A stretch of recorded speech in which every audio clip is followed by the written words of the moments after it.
Bonjour à tous, nous sommes heureux d'être à ce moment précis avec Félix Dufour-Laperrière, un réalisateur connu pour ses courts-métrages comme 1, 2, 3, Crépuscule ou Le jour nous écoute, et pour 2 longs-métrages, Atlantique et Villeneuve. Bonjour Félix et merci beaucoup d'être avec nous aujourd'hui. Merci de me recevoir. Donc, je suis très heureux d'être avec vous. Chez moi, chez vous le soir, chez moi le midi, quoi. Voilà, nous sommes également en compagnie de Nicolas Thys, d'Antoine Bieber et d'Alexis Huneau. Et alors, en fait, Félix, notre première question, évidemment, est un peu dictée par les conditions. On avait envie de te demander, voilà, comment ça allait, comment s'était passé cette année et surtout comment on faisait pour travailler sur un long métrage d'animation dans les circonstances actuelles. C'est une très bonne question. En coupant sur le sommeil et les loisirs, mais les loisirs, il n'y en a déjà plus. Donc, il reste que le sommeil. Non, sérieusement, moi, j'ai été à la fois très chanceux et ça a été à la fois exigeant. Très chanceux parce que la production d'Archipel, mon nouveau long métrage, qui est terminé d'ailleurs et qui aura sa première là, bientôt, relativement bientôt. Qui est terminé, était assez avancé pour que l'esprit d'équipe, la façon de déléguer le travail, ça a été très fluide le passage au travail à distance. Je crois que le film heureusement, n'a pas trop souffert, bien que le suivi aux 2 ou 3 jours n'est certainement pas la même chose que le suivi à chaque heure 30, 2 heures. Moi, j'ai comme habitude, j'adore le travail d'atelier. J'adore ça. Et puis, je fais mes tours le matin, le midi, le soir, on parle à tout le monde. Il y a des types de questions, Antoine, qui réalise aussi, doit le savoir. Il y a des types de questions qu'on ne pose pas par courriel. On n'écrit pas un courriel. Tu penses que cette narine-là, elle est trop grande? Non. Mais quand tu as la personne à côté de toi, cette question-là est posée, elle est répondue, puis ça prend quelques secondes. Et puis sinon, je l'ai terminé étant confiné avec mes 2 enfants d'âge, un en crèche et une qui était à la maternelle. Donc j'ai travaillé le soir et la nuit. Bon, là, ça a été terminé de nuit. Est-ce que ça change la manière de travailler, cette idée de travailler finalement à des heures différentes aussi, puisque comme tu dis, t'es pas en atelier, t'es pas avec les gens, et en plus c'est pas tes horaires habituels de travail. Est-ce que le rapport au travail, je sais pas, au film et un petit peu à la fabrication est différente ou pas C'est forcément? c'est assez différent. Moi, bon, on aurait pu en être un peu chagrin parce qu'il y a une perte quand même, il y a une perte à la fois de chaleur humaine, mais une perte d'interaction, une perte d'émulation là, du travail d'équipe. Encore une fois, on a été somme toute très chanceux parce qu'Archipel est un film qui reposait beaucoup sur l'autonomie des animateurs. C'est un film où il y a plein de techniques. On a fait avec un budget vraiment réduit, très, très réduit. Donc, moi, j'ai misé sur l'autonomie de chacun des animateurs à qui je donnais des séquences, donc un dispositif pour fabriquer des images, quelques dessins ou quelques peintures de référence, des notes, l'extrait du scénario en question, et puis les animatrices et les animateurs partaient comme ça pendant plusieurs mois. Donc, j'ai pas de model sheet, pas de storyboard, pas tout l'appareillage technique qui normalement accompagne une production d'animation. On voulait vraiment y aller dans le geste naturel, en respectant le dessin de chacun, ce qui a permis à la fois de couper sur les temps de production, les coûts, mais aussi d'avoir quelque chose d'assez organique là, dans sa fabrication. Donc, pour répondre à ta question, Alexis, on a été somme toute assez chanceux parce que le film reposait déjà sur l'autonomie de son équipe. Donc, la transition s'est faite somme toute assez bien. Alors, je crois savoir que c'est un projet, tu le disais rapidement, qui a été vraiment pensé pour faire presque un film guérilla fait très vite en équipe très réduite. Est-ce que tu peux nous en dire un peu plus? Parce qu'on en avait parlé au moment de Villeneuve et maintenant tu es à la fin de l'aventure. Donc, est-ce que ça s'est passé du coup un peu comme tu l'espérais?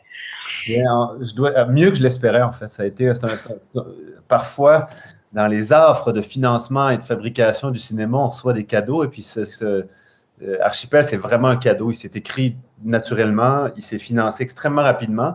Et puis, je dois à ma compagne l'idée lumineuse de ne pas l'avoir financé comme fiction, mais bien comme documentaire. C'est un faux documentaire ou un essai fictionnel à partir du réel. On aurait pu le financer dans les 2 espaces, disons, en fiction, où il aurait été jugé au comparatif avec des scénarios de fiction de prise de vue réelle et où il n'aurait jamais été financé. Tandis qu'en documentaire, ce qui était un défaut, du côté de la fiction devenait un grand atout parce que c'était un film qui était scénarisé, 55 pages de scénario, du développement visuel, beaucoup d'images, des tests d'animation. Donc, ce qui aurait été étrange du côté de la fiction nous faisait apparaître avec un dossier extrêmement complet du côté du documentaire. Donc, il s'est financé très rapidement et il s'est fait dans la joie. Ça a vraiment été un film plein de techniques, plein d'approches, plein de liberté, avec beaucoup d'improvisation. C'est le film que je rêvais de faire en sortant de l'université, mais dont je n'avais ni les outils, ni les moyens techniques et intellectuels pour le faire. Donc, j'avais ce désir-là, l'idée de rentrer en atelier. Là, on est rentré en atelier entre 10 et 15 pendant 2 ans, puis on fabrique des images. Autour d'un canevas et puis d'un scénario, mais quand même, on fabrique des trucs et on avance, on ne regarde pas un train dans la nuit, comme dirait François Truffaut. Juste, c'est intéressant ce que tu dis, c'est-à-dire qu'on abandonne aussi un peu tout le décorum du réalisateur, de la réalisatrice, c'est-à-dire la personne qui est en charge de tout, qui fait très attention à ce que chaque image corresponde à sa vision intérieure, etc. Et que là, finalement, c'est une confiance. Tu as choisi tes partenaires de manière très précise en disant, oh, j'aime son style, enfin voilà, etc.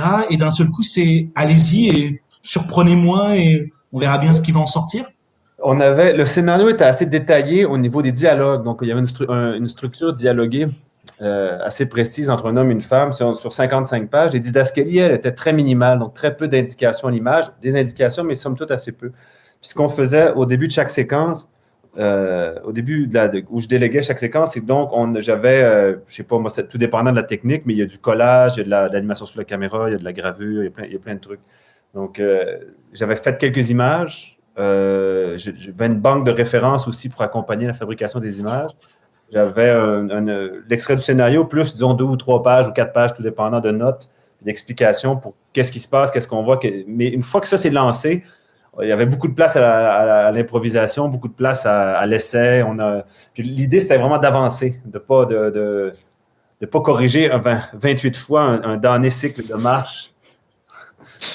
D'avancer. Enfin. Par rapport au son, comment est-ce que tu l'as travaillé? Tu l'avais déjà travaillé en amont, tu l'as travaillé maintenant, et si tu l'avais travaillé un peu après, c'était pas trop compliqué justement pendant le confinement? Encore là, ça a été chanceux parce que c'est un film que j'ai fait avec des collaborateurs de longue date. Donc, c'est Olivier Calvert qui a fait la conception sonore. Olivier et moi, on se connaît depuis maintenant, ça ne nous rajeunit pas, hein, mais depuis 17 ans. Donc, on a fait un film ensemble il y a 17 ans. C'est quand même... Donc, il était là dès le premier court-métrage. Donc, on se comprend assez bien. En général, on se parle très rapidement, puis les choses se mettent en place. Et l'autre grande chance, c'est que j'ai eu deux musiciens extraordinaires qui ont fait beaucoup de cadeaux au film. Le film, c'est un film, somme toute, assez musical parce que comme il est très fragmentaire et découpé en segments, la musique, à la fois, ou vient en action ou en réaction, vient faire des contrepoints, densifie des moments plus étendus ou permet de respirer entre des moments plus denses. Donc, la musique module comme ça. Puis quand je dis qu'ils ont fait des cadeaux, c'est qu'ils ont vraiment eu des bonnes idées qu'ils auraient pu garder pour eux comme musiciens, puis ils les ont données au film. Donc, c'est vraiment... Je trouve qu'ils ont fait un super travail. C'est qui ces musiciens? Pardon, Marie-Pauline, excuse-moi. Je voulais juste avoir le nom des musiciens, en fait. C'est un duo qui s'appelle Feu Doux, composé de Stéphane Lafleur, qui est aussi cinéaste, un cinéaste de fiction, puis il y a un autre groupe qui s'appelle Avec Pas de Casque.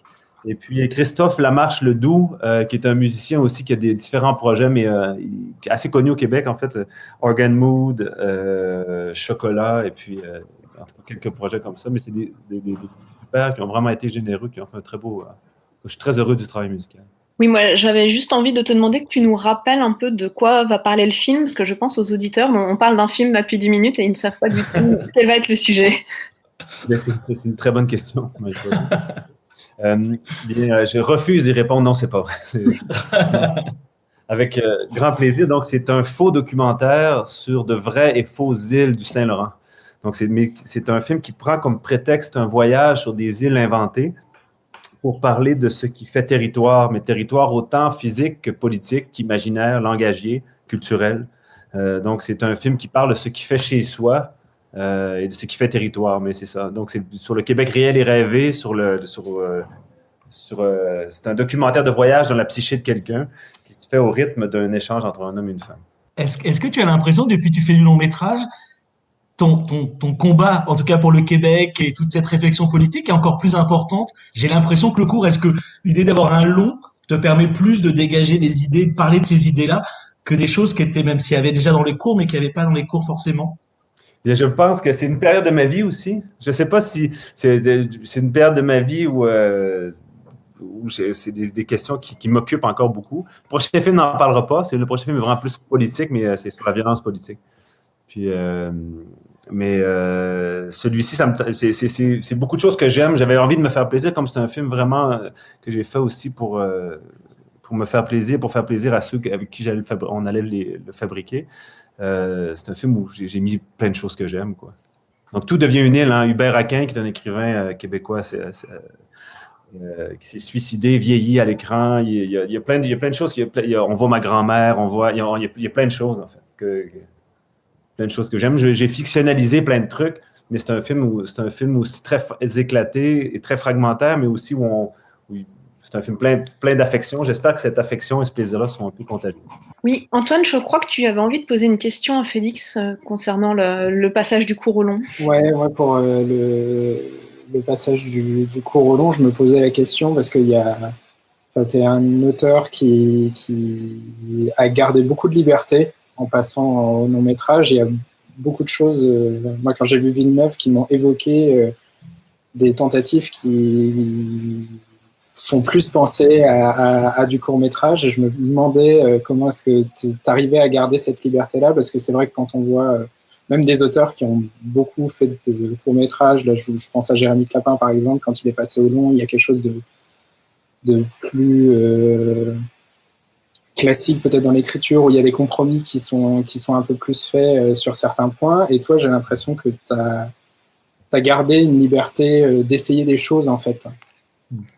Si je vais me permettre une petite réponse sur le film de Clapin, moi, que j'aime beaucoup, beaucoup, et dont je trouve que la grande réussite, puisqu'il y a une réussite rare en animation, c'est d'avoir fait un personnage avec une réelle profondeur. Ce jeune homme existe, et puis il y a quelque chose d'assez bouleversant, parce que mais je suis d'accord, même si formellement, des fois, c'est plus disons, cerné, c'est plus, je ne veux pas dire restreint, mais disons, c'est peut-être moins éclaté, peut-être moins permissif et libre que dans certains de ses courts-métrages. Je trouve qu'il y a aussi une grande réussite dans l'idée de s'attarder à la fabrication d'un personnage et à son déploiement en profondeur. Moi, c'est un film qui m'a beaucoup ému. Bon, c'était ma... Mais j'ai envie de répondre que c'est difficile écrire, financer, faire valoir faire venir au monde des projets de long métrage.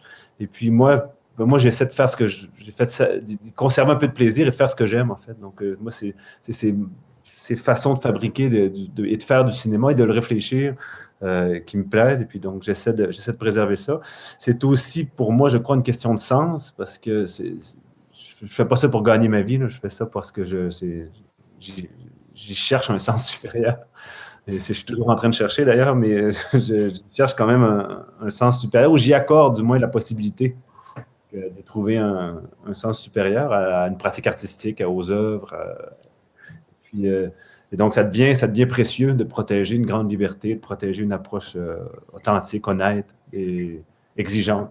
Pour moi, c'est mon approche. Et c'est très agréable aussi. Je trouve qu'il y a quelque chose dans la lourdeur du processus de réalisation et de fabrication d'animation. Je trouve que c'est très agréable de préserver des espaces de liberté comme ça pour pouvoir s'amuser un peu aussi. Puis se rappeler aussi le plaisir qu'on a à faire des gestes qui ne sont pas toujours contraints, contrôlés, répétés, puis corrigés, des lignes fines et toujours à la bonne place. Des fois, ça devient un peu fatigant. Non, alors moi je me demandais, je vais être très terre à terre, je suis désolé un petit peu. Comment on fait pour garder cette liberté de manière, au niveau de la production? Est-ce que d'avoir, t'as Galilée, t'as des gens qui te suivent depuis un bout de temps, etc. Est-ce que ça c'est important? Parce que toi tu as envie d'avoir cette liberté, de la garder, c'est une chose. Mais il faut quand même, on est encore dans ce monde-là, malheureusement pour l'instant, il faut quand même évidemment de l'argent pour produire les films, il faut que les films sortent, etc. Les courts-métrages, les longs-métrages ont l'obligation quand même de faire des entrées, etc. Toi, aujourd'hui, tu trouves que tu as un auteur qui est suffisamment reconnu pour te permettre justement, tu as la chance de pouvoir te permettre ça, ou c'est un combat à chaque fois, de toute façon, de réussir ça? j'ai pris la décision avec mon frère d'ailleurs. Hein, on a notre propre boîte qui s'appelle l'Embuscade. Et puis, donc, on produit celui-ci, Archipel, on produit le prochain, coproduit d'ailleurs avec la France, avec Miu. Donc, c'est nous qui produisons. C'est beaucoup de travail d'administration, de suivi, de la politique et tout ça. Mais ça a aussi le grand avantage, en particulier pour Archipel, c'était essentiel, c'est que j'avais les chiffres à chaque jour, à chaque semaine, disons. Et puis, j'ai pris toutes les décisions de réalisation de production en même temps au fur et à mesure que le film avançait. Donc, je montais, je regardais je regardais les dépenses de la semaine. Et là, donc, quand je coupais un plan, je pouvais savoir que j'étais capable de redistribuer des ressources. C'est un budget très, très serré comme celui d'Archipel. Tout s'est fait de façon organique comme ça. On a géré au plus près. Nous, évidemment, on a beaucoup réinvesti. Là. Donc, ça nous permet de s'engager. Et donc, j'ai décidé de me produire moi-même avec mon frère, d'ailleurs, qui est un complice, un associé, puis lui aussi, qui a ses propres projets aussi. Mais on a décidé de se produire nous-mêmes parce que ça donne une latitude, justement. Est-ce qu'on peut être curieux? C'est pas une obligation, hein, de nous dire le budget du film et le budget aussi de Villeneuve. Est-ce que tu as ça en tête, le budget de Villeneuve, pour qu'on prenne, ouais? En euros ou en dollars canadiens? En euros. Donc, en euros, Villeneuve, c'est 1 million d'euros. Peut-être 1,1 million, mais c'est entre 1 million et 1,1 million d'euros. C'est beaucoup d'argent pour s'acheter un appartement puis une maison secondaire, mais c'est peu d'argent pour faire un long métrage d'animation dessiné à la main. Mais c'était quand même, en toute honnêteté, vu la nature du projet, puis vu la façon dont on l'avait conçu, organisé, on n'a pas manqué d'argent sur Villeneuve. Ça a été un film, je crois, qui a eu l'argent dont il y avait besoin. Et puis, pour Archipel, c'était un peu entre 400 et 450 000 euros. Donc, ce qu'on a fait, c'est que là, on a manqué un peu d'argent. Non, mais ce que j'ai fait une prod horizontale, communiste. Tout le monde payait le même salaire, sauf moi qui ne compte pas mes heures. Donc, moi, je ne me suis pas payé à la toute fin, mais je veux dire, non, mais ça a été autant les jeunes, très jeunes, que les très expérimentés ont accepté de prendre des séquences sur un échéancier assez long, de prendre des séquences pour eux, et puis d'être payé le même taux horaire. Tout le monde était au même taux horaire, c'était transparent, c'était horizontal. Et puis à la fin, ce que j'ai fait, c'est qu'il nous manquait, je ne sais pas moi, entre 20 et 30 000 euros pour finir le film. J'ai coupé des postes de compositing et je l'ai fait moi-même. Donc, ça a permis, quand on est producteur, ça permet de voir venir aussi. Donc, à la fin, j'ai coupé 2 postes de composition. Et puis, je l'ai fait le soir à la maison. Moi, je me demandais comment est-ce que tu as choisi les gens qui allaient travailler avec toi? Tu te parles de gens qui sont très jeunes, etc. Tu as fait une espèce de casting, c'est des gens que tu connaissais avant. Comment est-ce que tu les as appris? Moi, je suis très chanceux. Hein. J'avais des amis qui enseignent encore à l'Université Concordia ici, qui offrent une formation en cinéma d'animation. Sur Villeneuve, j'avais fait un appel pour des stagiaires et j'ai eu, sur les stagiaires qui sont proposés, 3 ou 4 personnes fabuleuses qui sont encore avec qui je travaille encore. Donc, 3 personnes de ces jeunes stagiaires-là que j'ai engagés finalement sur Villeneuve et je les ai réengagés sur Archipel. Ensuite, la plupart des gens, sauf peut-être 1 ou 2 personnes, sur Archipel, c'est des gens avec qui j'avais travaillé sur Villeneuve. Donc, c'est des gens en qui j'avais confiance, dont je connaissais le talent et puis la capacité. Puis je les ai castés pour certaines séquences. C'était le plaisir de savoir ça va être super, c'est elle qui l'a fait. Et justement, oui, je me demandais, pour les séquences, c'est eux qui choisissaient ce qu'ils voulaient faire? C'est toi qui leur donnais des séquences que tu imaginais qu'ils pourraient faire? Ou comment ça s'est passé, justement? C'est moi qui décidais, mais je leur ai laissé aussi des fois des choix entre 2 séquences parce que ça demandait quand même un engagement. Par exemple, il y a des séquences sous la caméra, là, c'est 7 mois sous la caméra. Là, donc, c'est 5 jours semaine dans une petite salle chaude. Il faut que tu aies envie quand même.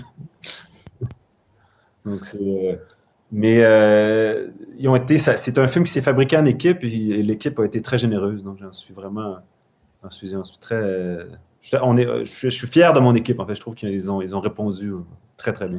Et vu que tu as l'air de dire que tout s'est vraiment très bien passé et que c'est quand même une structure de production qui est assez particulière, est-ce que tu imagines que ça pourrait donner lieu justement à d'autres œuvres, que ce soit toi en tant que réalisateur ou d'autres de l'équipe qui pourraient réaliser, mais avec ce même type de structure?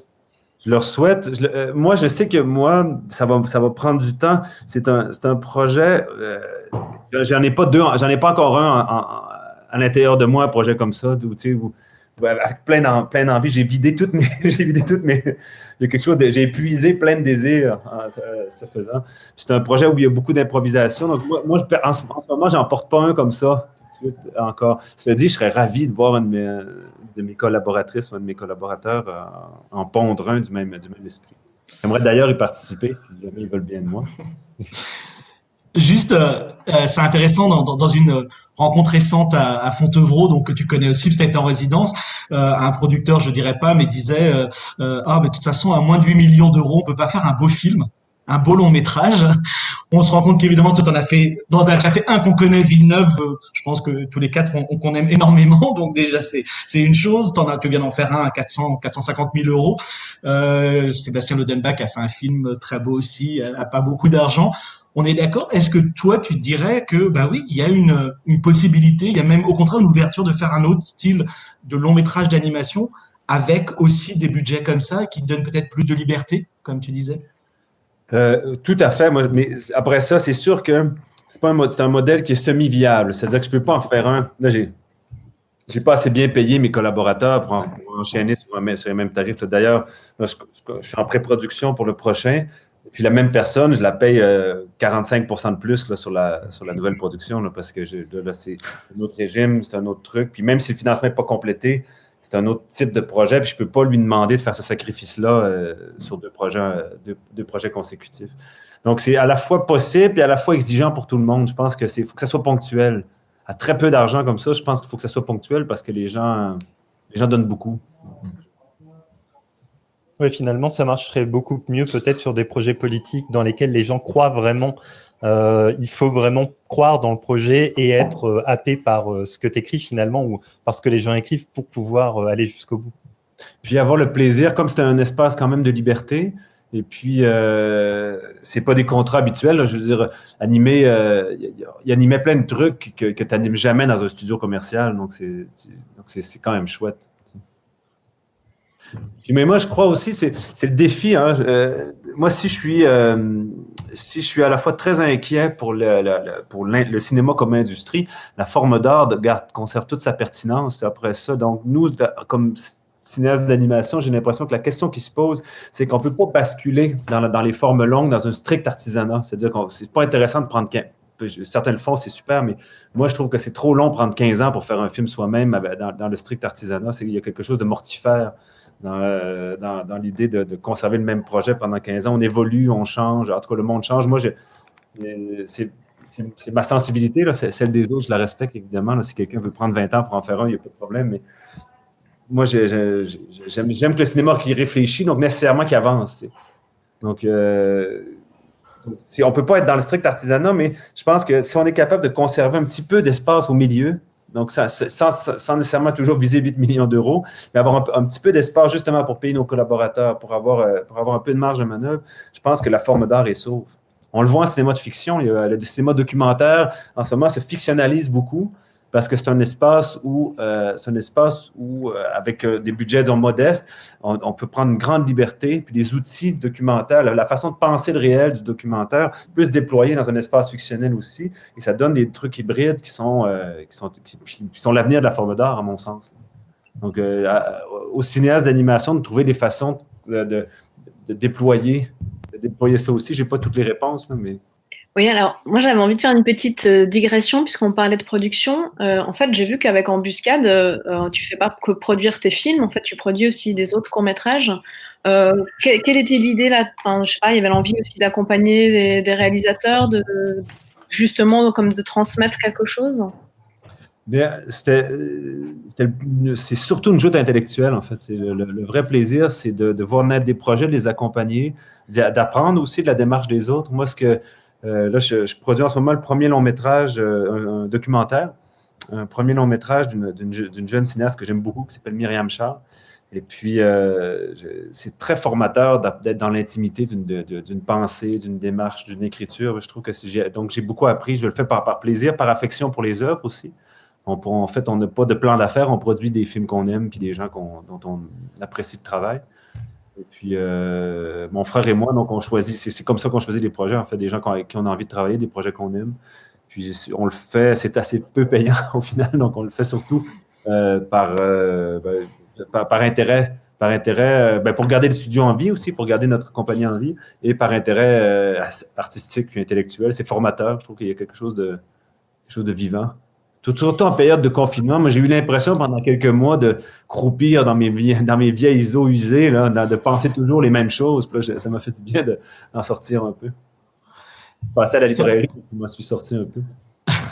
Faire du documentaire et de l'animation, on connaît une société qu'en fait beaucoup au Canada et au Québec, c'est l'ONF. Est-ce qu'il y a la volonté aussi, et on va pas, évidemment, l'ONF est là depuis des années, a fait des choses extraordinaires, mais d'avoir un peu plus d'indépendance au Québec? Je me suis toujours posé la question de cette idée d'indépendance et de me dire qu'il y avait l'ONF qui était comme une espèce de montagne qui était énorme et que finalement il y avait peu de choses autour de l'ONF, il y avait peu de, voilà, je sais pas, de petites choses indépendantes qui se mettaient en place.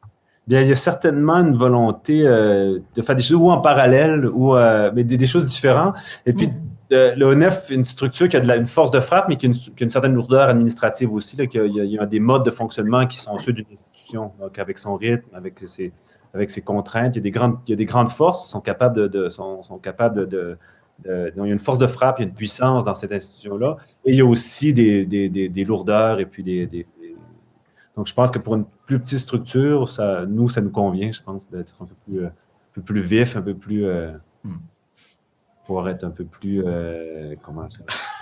farouche. Garder l'énergie.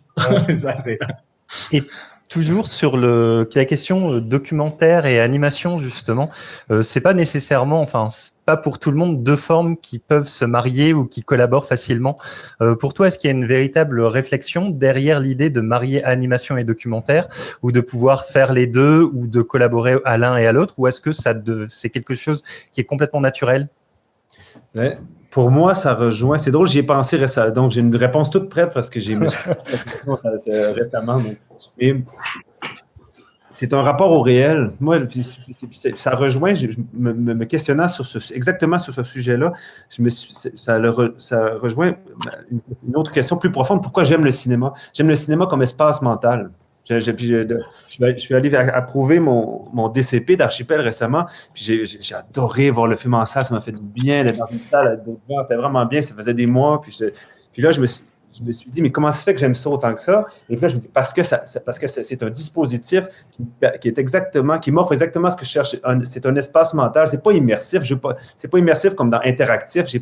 C'est vraiment comme j'aime l'écran. J'aime l'idée d'être dans une boîte avec un écran et qu'il y a un artifice qui se déploie devant moi. Et pour moi, le réel, c'est à la fois du concret, mais c'est aussi un espace mental, c'est une construction. C'est-à-dire que en cinéma, on reconstruit une part du réel en faisant à la fois la part de l'enregistrement, du compte rendu, mais aussi la part la part, pas nécessairement de fiction, mais la part d'image mentale qu'on a du réel, de lecture, de projection de ce qu'on a du réel. L'animation est un artifice de projection de cet espace mental-là. Et puis moi, je trouve documentaire et animation rejoignent un peu cette conviction-là que le cinéma ou la vie est en partie un espace mental, une projection des choses, et puis on peut l'apprécier comme ça. En tout cas, je ne sais pas si ça répond à la question. Juste pour rebondir là-dessus, d'où l'importance, en fait, est-ce que chaque image, tu la crées, quand tu me disais ça me faisait penser à Orange Mécanique, donc des images d'un espace mental un peu moins on va dire réjouissant, à un moment donné où il regarde, évidemment, on l'oblige. Est-ce que toi, en tant que créateur, dans ce monde qui est, bon, alors, il y a encore plus d'images, évidemment, qu'il y a 20 ans, 30 ans, chaque image, tu la considères comme, tu es conscient de l'image que tu crées et tu te dis, je dois faire attention, ou en tout cas, voilà, le message que ça porte, l'esthétique que ça porte doit être très importante, ou en tout cas doit me plaire, comme tu dis. J'ai l'impression que c'est un double rapport aux images. À la fois, oui, exigeant, très strict quant à il y a tellement de mauvaises images, d'images surtout qui ne pensent pas. Je pense qu'il ne faut pas en mettre davantage au monde. Et d'un autre côté, il y a quelque chose on n'épuise pas rationnellement le régime des images. On n'est pas nécessairement dans un espace d'exactitude. Donc, il faut accepter la part d'inexact, la part de ressenti, puis la part d'appréhension qu'il y a dans le rapport aux images. Donc, je pense qu'il faut à la fois être très strict et très exigeant, puis à la fois permettre une certaine liberté, permettre des associations, et puis permettre aux images de vivre aussi. Mais je pense que moi, je reviens toujours à Chris Marker puis à Sans Soleil parce que c'est un de mes films, c'est vraiment un de mes films fétiches. Mais je pense que c'est un guide c'est un guide pour ce type pour le rapport aux images, le rapport aux paroles. Tout n'est pas dans l'exactitude, mais tout participe d'une pensée. Tout participe. Donc, et puis ça, pour moi, c'est précieux. Et alors, la question est peut-être un peu étrange, mais est-ce qu'il y a une partie quand tu fais un documentaire comme Transatlantique, est-ce qu'il y a un côté animateur qui peut venir un petit peu dans le film? Et pareil, quand tu fais un film d'animation, est-ce qu'il y a un peu ton côté documentariste qui peut revenir un peu dans le film d'animation? Et comment les deux facettes, d'une certaine façon, se mélangent? C'est une très bonne question. Dans Transatlantique, c'était inconscient au départ, mais quand j'ai regardé le film, peut-être un an, je ne regarde pas mes films, non, je les regarde jamais. Donc, je les regarde un an ou deux après que ce soit terminé. Et une fois que on les voit tellement longtemps, tellement souvent, puis à répétition, puis de façon anxieuse lors de la fabrication. Après ça, je prends une distance. Mais quand j'ai revu Transatlantique, j'ai vu plein de tics d'animateurs, puis des propensions à isoler le sujet au milieu du cadre, à vider le cadre, comme à l'établir un peu comme un symbole plutôt que comme une captation du réel. Il y a vraiment plein de tics d'animateurs. Ensuite, dans l'animation, il faut que je me guette parce que j'ai souvent un peu des envies de durer aussi. Des fois, j'ai envie qu'un plan dure. Juste d'avoir un peu de temps. Il y a quelque chose de... C'est difficile en animation parce que c'est pas toutes les techniques qui permettent le rendu, c'est ça, de la durée ou de certains petits gestes. Donc, il faut vraiment réfléchir à des principes de mise en scène qui supportent bien ça. Vous allez voir, Archipel est plutôt dense, c'est un film plus rapide, plus dense, très, très coloré comparé à Villeneuve, plein de roses puis plein d'orangés. C'est un film assez... Tu as ce plan magnifique dans Villeneuve où ils parlent tous les deux, ils parlent notamment évidemment Tarkovsky, on a ce travelling comme ça latéral. Et tu prends justement, c'est l'importance de prendre ce temps. Je trouve que ce plan est magnifique parce qu'on en voit finalement peu en animation et que ça nous laisse complètement le temps de vivre avec les gens. On a l'impression d'être à côté et d'être complètement dans leur univers. Donc, comment tu réfléchis quand tu dis la difficulté de ces plans longs, mais tu essayes d'en faire quand même. C'est important pour toi d'avoir ce genre de plan. C'est un plaisir aussi, puis il y a une tentation de couper des fois parce que techniquement aussi c'est plus facile. Hein, c'est qu'à certains moments on coupe parce que ça soulage toute l'équipe. Le studio pousse un soupir de soulagement. Oh, on coupe. Mais sauf que des fois c'est pas la meilleure solution, à mon avis.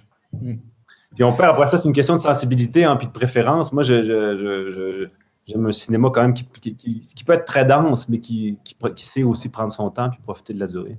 Par rapport à la part de documentaire, à ce que tu disais sur le réel, sur aussi le cinéma comme un outil politique, est-ce que toi, c'est quelque chose que tu revendiques de faire des films qui sont des outils politiques, de penser que ça soit dans la forme ou dans ce qu'ils disent aussi, ou est-ce que c'est quelque chose qui est là parce que ça fait partie de ta réflexion globale, mais que c'est pas forcément tu les vois pas comme des outils pour le changement. Enfin, je sais pas comment tu te places par rapport à ça. Mais je vais peut-être décevoir certaines personnes. Moi, je crois assez peu au cinéma comme outil de changement. C'est-à-dire que je pense à l'art comme outil de changement, ou du moins pas comme on l'entend en général, comme militantisme. Je pense que parce qu'on n'est pas... c'est toujours un petit peu à côté. Hein, la peinture peut peindre des sujets trop, mais ça demeure toujours une peinture. Puis il y a des enjeux qui sont propres à la peinture, qui même si s'appuient sur des réflexions, des enjeux politiques très francs, il y a toujours une partie qui se déploiera dans l'espace propre à la peinture. Et je pense que c'est la même chose en cinéma. Je pense qu'on traite de sujets. Moi, je traite de sujets. Je trouve que le politique, en général, est crucial. Ça nous permet de nous penser au monde aussi. Là. Donc, ça fait partie de l'expérience et puis c'est essentiel. Et je pense que beaucoup de choses sont politiques.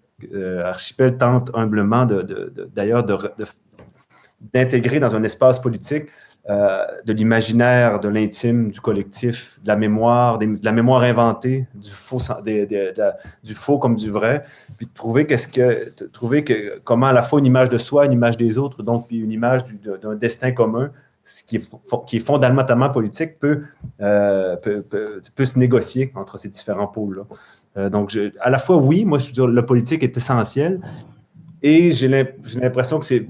Mais je ne suis pas très militant.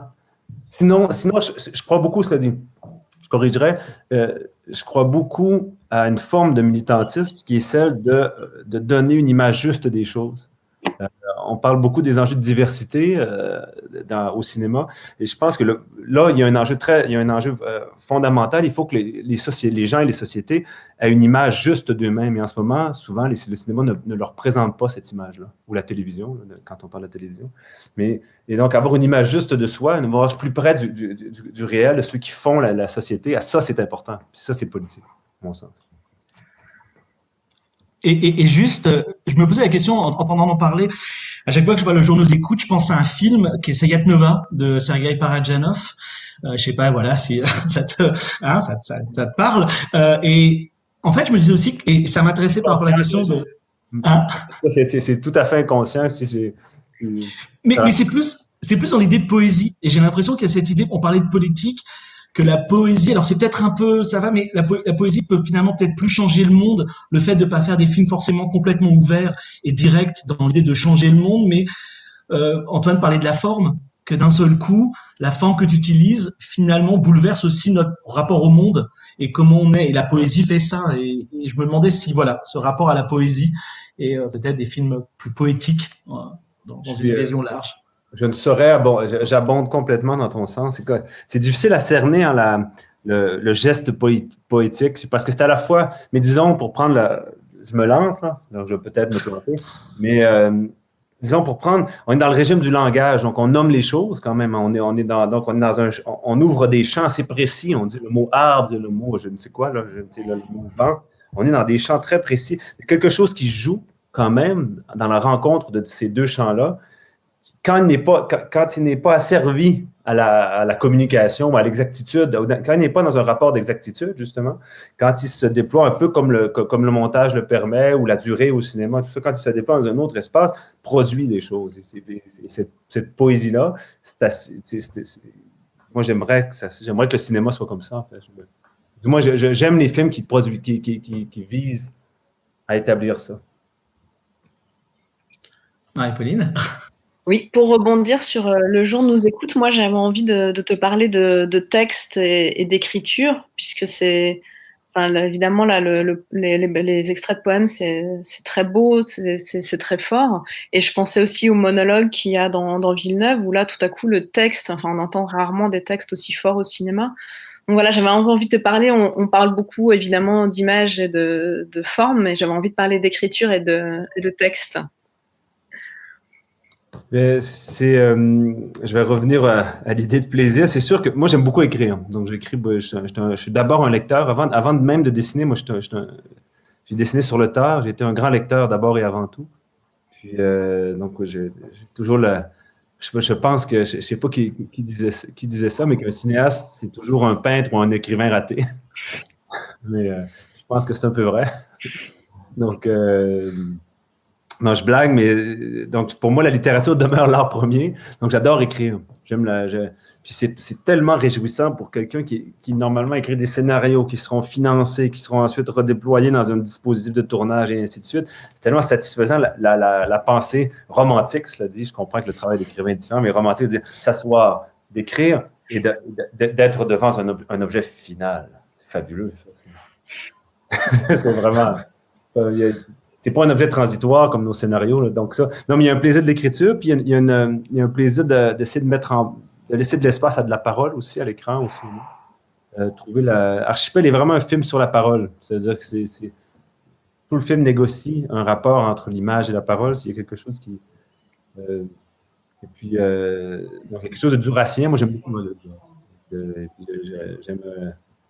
j'aime beaucoup certains de ces films. Beaucoup, beaucoup. Qui sont justement dans des rapports à la fois sensibles et intellectuels, mais qui ne sont pas toujours à forcer l'engagement. C'est-à-dire qu'ils ne sont pas toujours à forcer, à susciter l'adhésion nécessairement, puis à forcer l'engagement. Je trouve qu'il y a quelque chose, des allers-retours avec ces films-là. Détruire, dit-elle, moi j'adore. On rentre et on en ressort. Et puis, moi j'aime beaucoup ce type d'objet-là. Donc, c'est probablement de là, et de Chris Marker, certainement. Et puis d'un cinéaste, Gilles Groux, cinéaste québécois assez révolutionnaire, qui a travaillé à l'ONF, qui a fait des films extraordinaires, 24 heures ou plus. Gilles Groux est un de mes films fétiches aussi. La parole a une importance, une parole plus militante, mais qui a comme un effet de faire exploser des images, puis les images se propagent ensuite. C'est quelque chose de très, très agréable. Donc, pour revenir, oui, c'est une question aussi de plaisir, de laisser de la place à la parole, prendre le temps d'écrire et de négocier à l'intérieur d'un scénario des moments d'autonomie de la parole aussi, où la parole se permet d'être plus précise, d'être plus littéraire, disons. C'est risqué. Je sais pas, j'essaie encore des fois, je recule un petit peu, ça dépend. Le ton, la justesse de ton est difficile, mais c'est certainement agréable. En tout cas. Les dialogues. Pardon, excuse-moi, Nicolas. Vas-y. Non, j'allais dire, pour rebondir sur ce que tu viens de dire et ce que disait Marie-Pauline, les dialogues, c'est toujours quelque chose de très complexe, je trouve, au cinéma, à les écrire dans la justesse des choses. Comment tu fais? Est-ce que, je sais pas, tu as besoin d'avoir les acteurs aussi qui te renvoient à un moment donné ton texte, ou est-ce que tu écris un texte et qu'il est absolument précis, qui change absolument pas? Comment ça se passe, cette écriture-là? Ben, ça change selon chaque projet. Je trouve, j'abonde dans ton sens, c'est très difficile d'écrire des dialogues. En animation, puis j'ai pas encore ma réponse à ça, mais ça demeure une interrogation. L'absence de corps fait que la parole a une place étrange dans le cinéma d'animation. Elle est à la fois libérée, mais à la fois aussi désincarnée. C'est-à-dire que Jean Eustache en animation, ça serait bizarre un peu, non? Il y aurait quelque chose, parce qu'on n'aurait pas certains détails, on n'aurait pas la précision du jeu, des présences. Donc, en tout cas, j'ai pas de réponse à ça, mais je me pose la question c'est à la fois, elle est libérée, cette parole-là, elle peut s'offrir comme parole de façon peut-être plus libre, mais aussi, elle est désincarnée, elle n'a pas de lieu de lieu d'où elle émane, de lieu réel, concret, avec un visage, puis tout ce qui vient avec. Donc, je ne sais pas exactement comment gérer ça toujours. Donc, ça change de film en film. Pour Archipel, c'est très écrit. C'est à la virgule près. Et pour le prochain, L'amour n'existe pas, c'est assez écrit. Mais cette fois-ci, ce que je vais faire, c'est les acteurs vont jouer en studio. Archipel, Archipel et Villeneuve, c'était quand même, on lisait, là. Il y avait un peu de mise en scène, des fois, on se levait, on s'aérait un peu, mais on lisait. Pour Archipel, c'est très précis. C'est une narration très, très précise à la virgule. Et puis, pour L'amour n'existe pas, le prochain film, je crois qu'on va plus être dans une dynamique de studio à la perche, là. On va faire les scènes qui seront écrites, mais on va laisser de la place aussi à de l'hésitation, à de la reprise, à quelque chose d'un peu plus vivant. Un film qui a des moments d'action aussi, donc là, ça va se prêter mieux à intégrer la parole dans des trucs vraiment en action. Et justement, par rapport à cette parole, comment est-ce que tu gères, notamment dans Archipel et Villeneuve, puisque c'est très écrit, ce côté, on va dire, carnation, désincarnation, et peut-être le côté un peu espace-mental lié à l'animation?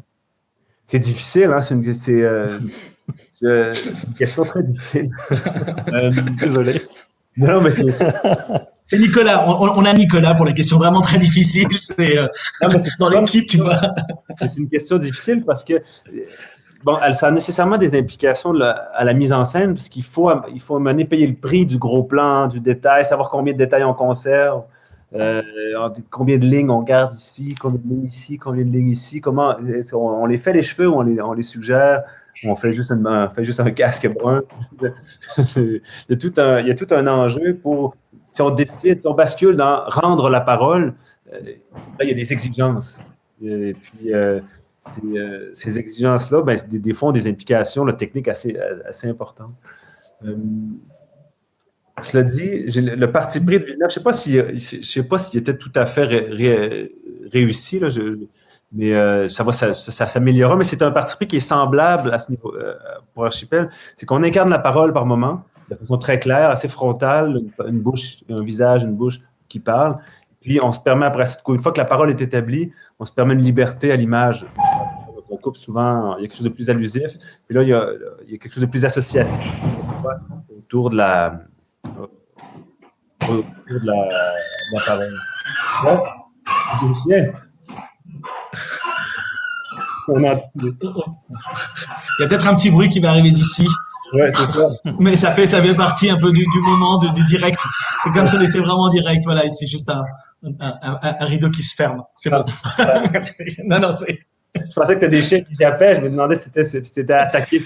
Non, ça y est, c'est la nuit ici. Donc vraiment, on commence un peu à fermer. Antoine? Juste pour rebondir sur ce que tu disais là, est-ce qu'il n'y a pas quelque chose aussi qui vient de ta façon de mettre en scène? Parce que dans Villeneuve, l'incarnation, elle vient aussi du fait des plans que tu choisis, de la longueur dont parlait Alexis.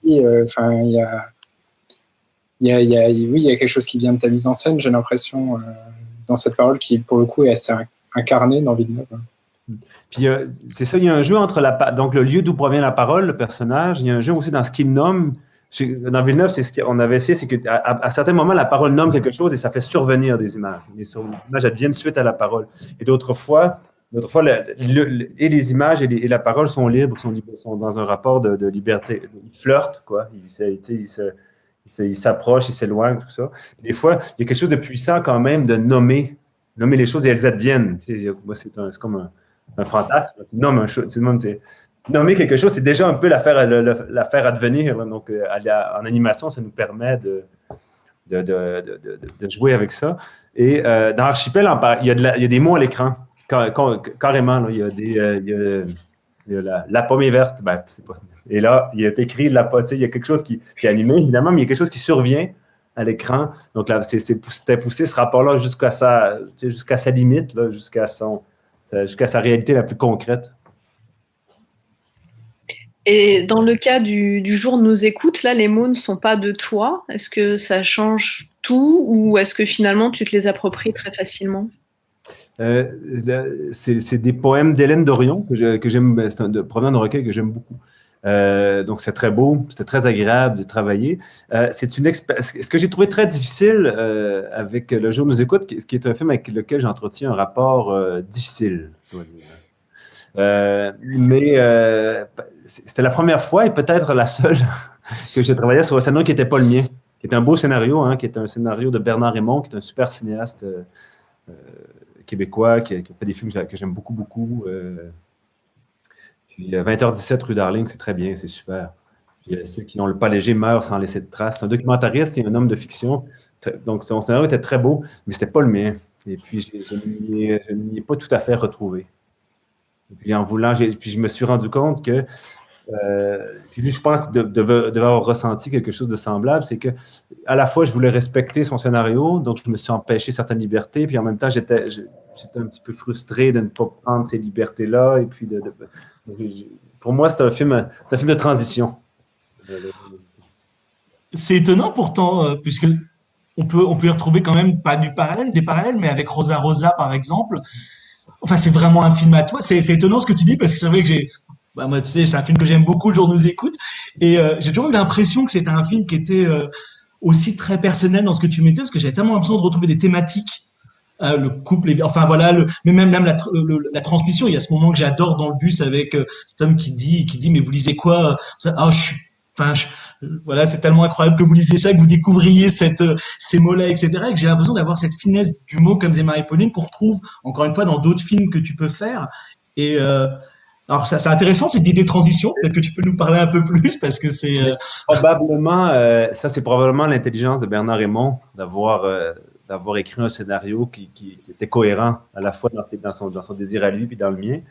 Peut-être que moi, j'avais pas la maturité pour avoir la même finesse. Pour moi, c'est un film vraiment de transition. C'est mon dernier cours aussi. Je pense que j'avais envie que ça commençait à me travailler, là, des formes plus longues, puis avoir un peu plus d'espace. Donc, il y avait quelque chose. Je le vois comme un film de transition pour lequel j'ai une certaine affection quand même, mais avec lequel j'ai quand même un petit peu de difficulté. Mais en même temps, il y a aussi des liens qu'on peut retrouver justement, même thématiques ou autres, avec Villeneuve notamment. Et dans Villeneuve, là, tu as réussi à prendre un texte déjà existant, à prendre les mots justement de Raymond Carver, mais à les transformer, à les modifier, à en faire ce que tu voulais. Oui, en effet. Mais c'était plus simple parce que la nouvelle de Carver fait 5 pages. Donc, c'est très court. Moi, je l'ai adapté pour le contexte québécois. J'ai gardé ce qui me semblait être les lignes de force. Et je me suis fait plaisir, vraiment. Puis Villeneuve, c'était un premier scénario de long métrage aussi pour quelqu'un qui vient de l'animation, où les durées sont assez reliées. Je passais quand même de 11 minutes à 76, c'est-à-dire que c'était pas de 32 à 76, c'était entre 5 et 11 minutes à 76 ou 80 pages. Donc, c'est quand même un saut assez important. J'ai eu beaucoup de plaisir à le faire. J'ai beaucoup appris aussi. C'était passionnant. C'est un film qui a été assez bien accompagné dans son écriture. Donc, développé en partie à l'abbaye de Fontevraud. Ici, on a fait l'atelier Grand Nord au Québec. Donc, c'est un film qui a été bien accompagné, qui pour moi a été très formateur. Est-ce que tu as des envies de retourner au cours maintenant ou maintenant que tu es passé au long, tu peux plus renoncer à cet espace-là? J'ai de la difficulté, c'est peut-être moi qui vieillis, là, mais j'ai de la difficulté à penser à nouveau prendre 2 ans de ma vie pour faire un court-métrage. Je préfère en prendre 4 ou 5. Puis c'est peut-être une part d'orgueil aussi. C'est très agréable d'avoir une séance à soi. C'est vraiment très agréable. C'est quelque chose d'autonome. Donc, c'est peut-être un peu d'orgueil. Puis, mais aussi le plaisir là, d'avoir sa séance à soi, d'avoir de l'espace. Et puis, à la fois l'écriture, mais à la fabrication, au montage aussi. Il y a beaucoup d'espace dans les formes longues. C'est aussi, moi, un de mes souhaits, aimant vraiment beaucoup l'image animée, étant vraiment amoureux, puis ayant vécu des chocs esthétiques profonds devant des courts-métrages, des courts-métrages animés. Moi, j'ai toujours eu envie et la forme longue le permet un peu plus, de sortir un peu l'image animée de son milieu d'animation.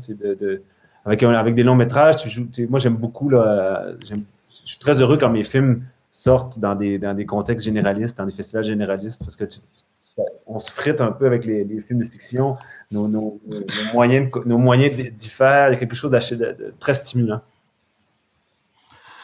Donc, ça veut dire que ce qu'on est en train de nous dire, c'est que tu ne vas pas revenir vers le court.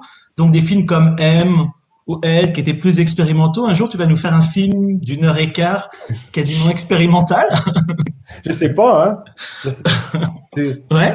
J'ai 2 projets en chantier, là, un qui est écrit, qui est en partie financé, qui s'appelle La mort n'existe pas. C'est la copro française, franco-luxembourgeoise et canadienne, québécoise-canadienne. Donc, ça, c'est un film du narratif assez ouvert, mais sur la violence politique. C'est un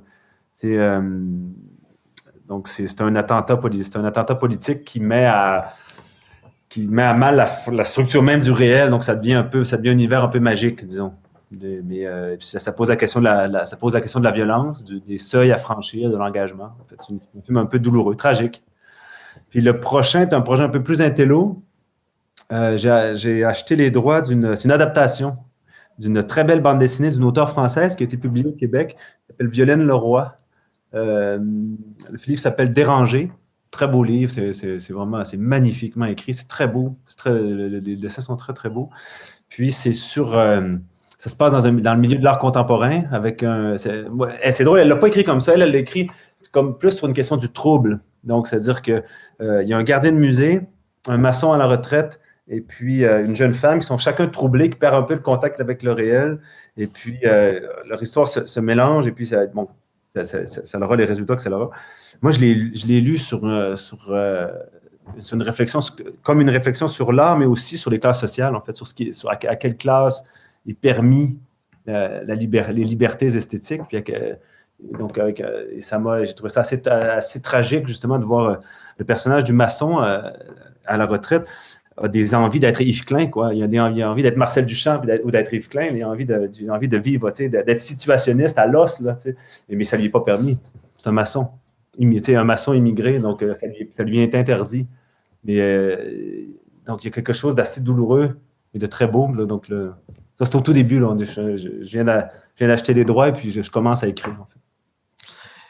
Donc, quand tu parles de la mort, ça me faisait penser, quand il y a un attentat politique, il y a j'ai oublié le nom, mais il y a un livre de Damasio, qui est je crois, son premier, ou je sais pas si tu connais Alain Damasio, Non, je l'ai jamais lu. Ah, voilà. Et qui parle de ça à un moment donné, il y a quelque chose d'intéressant. C'est tout un groupe qui veut changer le monde, on va dire, et qui fait un attentat. Et l'attentat coupe la jambe d'une petite fille. Enfin, voilà, il y a et il se pose la question de jusqu'où aller dans cette violence pour changer la société ou pas, et de se poser.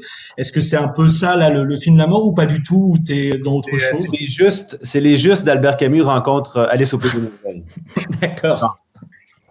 Dans l'ascenseur, là, ça serait mon pitch d'ascenseur. C'est pas mal, on peut se donner. T'en penses quoi d'ailleurs, parce qu'on fait un truc, tous ces pitchs qui sont arrivés depuis, 4-5 ans, hein, dans le monde de l'animation, il faut tout pitcher, C'est épuisant, non? Après ça, je comprends le principe. C'est-à-dire qu'il y a tellement de projets, il y a tellement de gens. Mais moi, je trouve que ça fait deux choses. Ça réduit les projets et les démarches à leur plus simple expression. Et ça donne une espèce de pouvoir à des décideurs de télé. Je veux dire, c'est comme si on mettait sur un piédestal le type au programme chez Netflix. Là, c'est assez, là. Je veux dire, c'est comme si c'était lui qui avait c'est qu'on renforce son surplomb. Et moi, ça m'agace beaucoup. Oui, parce qu'on est quand même au-delà du pitch, enfin, pouvoir du cinéma, de l'art, etc. C'est pas juste, en effet, c'était joli, hein, les justes de Camus rencontre Alice des Merveilles, mais finalement, c'est aussi la patte que chacun peut amener.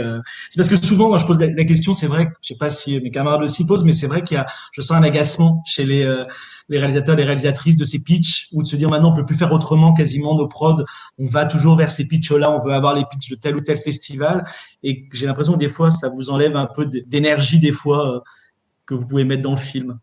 Oui, mais c'est surtout c'est qu'il y a quelque chose c'est clownesque un peu là. C'est pas tous les projets, c'est pas toutes les démarches, c'est pas toutes les personnes qui se prêtent ou qui sont habiles à faire ce genre d'exercice-là. Je trouve que c'est très américain comme façon d'approcher le contenu et puis de dire ouais, j'ai une idée. Ben, c'est comme si mais c'est pas ça l'important. C'est-à-dire que ton idée, ça peut être quelqu'un qui coud là, pendant 1h30. Là, je veux dire, ça peut être Jeanne Dillman. Là, je veux dire, tu pitches ça, c'est quoi là? Non, mais tu comprends, c'est un terme. Et ce qui est un peu effrayant, c'est que finalement, ça oblige, je sais qu'on dit toujours, on est dans un monde absolument de la parole, il faut être bon, et qu'en fait, ça empêche des gens qui peuvent être timides, qui peuvent avoir plein d'autres envies, mais finalement de raconter des films parce qu'ils vont devoir faire autrement, alors qu'en fait, c'est des fois leur force, c'est aussi qui on est, et je trouve que des fois, cette obligation de pitcher, d'être bon à l'oral, et comme tu dis, d'être un peu américain, enfin voilà, sur le devant de la scène, nous empêche peut-être une plus grande diversité aussi dans le cinéma, et là, dans le cinéma d'animation.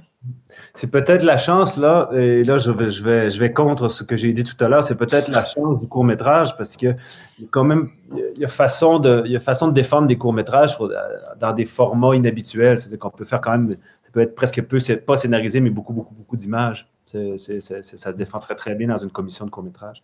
En long, faut absolument. On est jugé à côté des longs métrages. Nous, on n'a pas de commission dédiée à l'animation. Donc, moi, mes scénarios, je les écris quand même qu'ils soient digestes pour des lecteurs de fiction, de prise de vue réelle, parce que sinon je ne les finance pas. Et par rapport au pitch, tu ressens quand même, il y avait quand même une véritable nécessité, un besoin de pitcher un film comme Archipel, par exemple, pour pouvoir trouver des financements, alors qu'il est quand même beaucoup plus libre avec un budget moindre que les autres. Bien, Archipel, on l'a présenté au marché au MIFA à Annecy. Puis ça a été très chouette parce que ça nous a permis, on a gagné un prix, donc ça m'a permis de compléter le budget avec des euros français, et puis d'aller en résidence à Cyclique, que j'aime beaucoup. Oui, bah moi, en fait, j'avais envie de rebondir sur la question du cinéma expérimental, parce que finalement, on en a très peu parlé. Est-ce qu'on a bien compris que ce nouveau projet d'adaptation, ça irait plus vers quelque chose d'expérimental, justement? Bien, non, ça sera un film, ben, ça sera narratif, mais comme c'est un contexte d'art contemporain, il y aura beaucoup d'espace pour des digressions et puis des films dans le film. Ça va être un film à tiroir un peu. Euh, mais j'exclus pas. Moi, je cherche encore ma bonne idée pour, euh, pour faire un film dans le même dispositif qu'Archipel, mais peut-être encore plus, avec encore plus économique, en fait. J'ai pas encore mon idée. Mais je crois que ça va être au Québec, mais en France aussi, j'imagine, ou en Europe. Les prochaines années vont être très difficiles pour le financement du cinéma. Chez nous, c'est déjà extrêmement compétitif. C'est coriace. C'est très, très, très coriace. Et puis, il y a plein de gens talentueux qui peinent à avoir leur financement. C'est très, très, très difficile. Euh, donc, je crois que dans les prochaines années, quand il y aura une crise économique et une crise fiscale, ça le sera d'autant plus. Alors, moi, je réfléchis, comme je veux continuer à faire du cinéma, je veux réfléchir à des formes libres et légères. Et je n'ai pas encore trouvé ma réponse, par exemple. Je ne sais pas. Et par rapport à ton nouveau projet, justement, moi, je me demandais quel est ton rapport à l'art contemporain et est-ce que tu le vois comme quelque chose de politique aussi, élitiste ou autre, par exemple? Bien. Moi, peut-être parce que j'ai beaucoup, beaucoup d'affection et d'intérêt envers l'art contemporain, ou du moins une partie de l'art contemporain. Je le trouve pas élitiste dans la mesure où, je veux dire, que les riches s'échangent des œuvres à coups de millions, moi, ça m'intéresse au final assez peu. Je trouve après ça, il y a une partie de l'art contemporain que je trouve assez stérile, justement, parce qu'elle est au service de ce marché-là, puis elle est au service, en fait, d'une vie intellectuelle assez pauvre, tu sais, c'est-à-dire qu'il récupère quelques principes, font image autour de ces quelques principes-là, mais souvent pensent peu. Après ça, tout ce qui est dans l'actualité de la pensée esthétique, du renouveau, pour moi, c'est mon pain et mon beurre, là, donc, j'aime beaucoup, beaucoup la peinture. J'aime beaucoup, beaucoup, beaucoup la peinture contemporaine. Ça me passionne, en fait. D'ailleurs, tu as fait une rencontre pour le Festival du Nouveau Cinéma qui Oui, avait été enregistré. avec une super artiste, Marie-Michel Deschamps, dont je connaissais le travail, mais que je ne connaissais pas. Donc, quand le festival me demandait si je voulais faire un duo, je disais oui, mais avec elle. Parce que je voulais la rencontrer. Ça me fait. Et c'est intéressant, votre dialogue. Votre dialogue est assez intéressant finalement parce que vous parlez aussi beaucoup de thématiques et de ce qu'on dit derrière son art finalement. Oui, puis c'est vraiment une artiste intéressante parce que c'est une artiste un peu difficile d'approche par moment parce que j'essaie d'utiliser ses propres mots pour pas dénaturer, mais c'est un peu conceptuel, son art, mais aussi mais romantique. C'est ses propres mots. Puis, elle m'a fait lire son mémoire de maîtrise, qui est une œuvre, en fait, mais qui a guidé sa pratique là, depuis une dizaine d'années. C'est un très, très beau texte. Ça s'appelle La Chambre double. Elle l'a écrit en anglais parce que sa maîtrise est en Écosse et le fait traduire, donc l'anglais qui n'est pas sa langue, elle le fait traduire sans correction, sans se permettre de corriger, pour le publier en français. Puis c'est un livre sur le langage, mais en utilisant comme métaphore une chambre d'hôtel, donc qui est à la fois chez soi, mais un endroit de passage qu'on choisit, mais pas tout à fait, qu'on peut habiter, mais de façon à la fois ou temporaire ou partielle. Et puis cette espèce de... C'est un très, très beau texte parce qu'il est à la fois savant, parce que puis très référencé, puis à la fois très sensible, très romantique dans son rapport aux choses et au langage, très, très, très délicat. Donc, moi, j'ai trouvé super. Donc, ça me fait plaisir de la rencontrer. Puis... Je pense que Marie-Pauline a encore des questions sur l'expérimental. Je pense qu'elle va pas lâcher si facilement hein, sur l'expérimental, Félix, faut pas croire. L'expérimental, moi, on a... Je vois, comme toi, donc est-ce qu'on définit expérimental comme, je dirais, c'est presque tout sauf une continuité narrative, disons. Parce que pour moi, cinéma c'est fondé sur l'expérience, donc et non sur le récit. Donc si on peut résumer là. Moi, je suis encore très sensible à ça. Archipel est un film à cet égard-là expérimental, un film assez éclaté. Et puis, c'est un film qui fonctionne par association, par résonance. Il y a une ligne de continuité dans le dialogue, mais c'est assez libre. Donc, je ne sais pas si je vais refaire des cours expérimentaux, pas tout de suite, parce que j'ai encore Mais la vie me ramènera peut-être à l'ordre, hein, ou le financement public me ramènera peut-être à l'ordre. J'ai encore Faites des choses, faire des oui, des choses rapides, quelque chose tu sais, qui pourrait d'un seul coup te permettre je sais pas, d'aller vers autre chose. Mais l'autre problème, c'est qu'on développe des habitudes. Hein, là, donc, tu vois, ces temps-ci, là, je dessine, j'ai recommencé à dessiner beaucoup pour le prochain film, mais j'ai été 6 mois sans dessiner parce que je faisais de l'After Effects, puis je faisais du montage, puis je montais des voix, puis j'approuvais de l'anime. Donc, j'ai pas dessiné, j'ai pas animé pendant 6 mois. Donc là, on s'y remet, on est rouillé, c'est terrible, là, c'est catastrophique. Donc là, je m'y remets. Là, je me rends compte, mais ça fait longtemps que je n'ai pas animé. Là. Oui. J'ai animé certaines séquences sur Archipel, mais au début du projet, là, là, je me sens pas tout à fait à la hauteur. Là. Donc là, je sais. Mais par exemple aussi, dans La mort n'existe pas, tu parles aussi d'un côté un peu Alice au Pays des Merveilles. Est-ce que tu vas pas inclure des séquences plus expérimentales dans quelque chose de narratif? Et est-ce que tu penses pas pouvoir faire ça au lieu de faire simplement peut-être un court-métrage expérimental, essayer d'entremêler les deux? On y tient, hein. T'as remarqué, on y tient à ça. Il y a des partis pris. Il y a des partis pris qui relèvent du cinéma expérimental, c'est sûr, dans les rendus de certaines scènes, dans les formes choisies. Dans le cas de La mort n'existe pas, c'est une technique mixte, à la fois des principes de gravure, donc fonctionner par couche, par aplat de couleur, et du dessin au trait. Donc, ça permet à la fois de conserver par moments une grande précision dans le dessin, beaucoup de traits, beaucoup de détails, des cheveux, des trucs. Donc, avoir quand même une présence, puis quelque chose d'assez évocateur là, dans le rendu des personnages ou des décors. Ou sinon, des fois, vraiment résumer une scène à quelques touches, quelques aplats de couleurs avec l'ornementation qui va se déployer au fur et à mesure. Donc, c'est un film qui est à la fois très épuré qui va être très épuré par moment ou très ornementé, presque baroque à d'autres endroits. Donc, ça, pour moi, ça relève d'un rapport aux images qui vient d'un cinéma, disons, plus expérimental.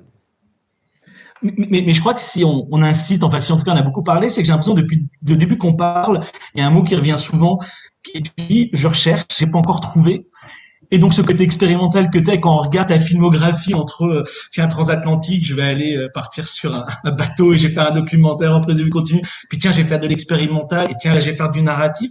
On a cette impression et t'as cette énergie-là, on le ressent, cette impression de vouloir aller pas vite, mais en tout cas de toujours essayer de rechercher ce film qui pourrait être le bon, mais qui évidemment sera jamais le bon et qui ira vers un autre.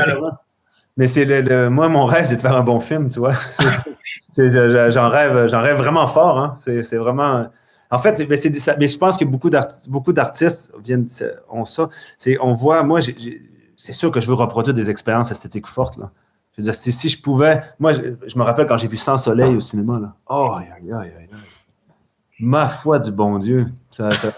Ma vie a changé. Là. Mais mon rapport au cinéma, c'est que je suis sorti de là, j'étais hyper actif puis complètement renversé. Là. Moi, c'est ça que je veux. Donc, c'est sûr que c'est ça qu'on veut reproduire quelque part. Là.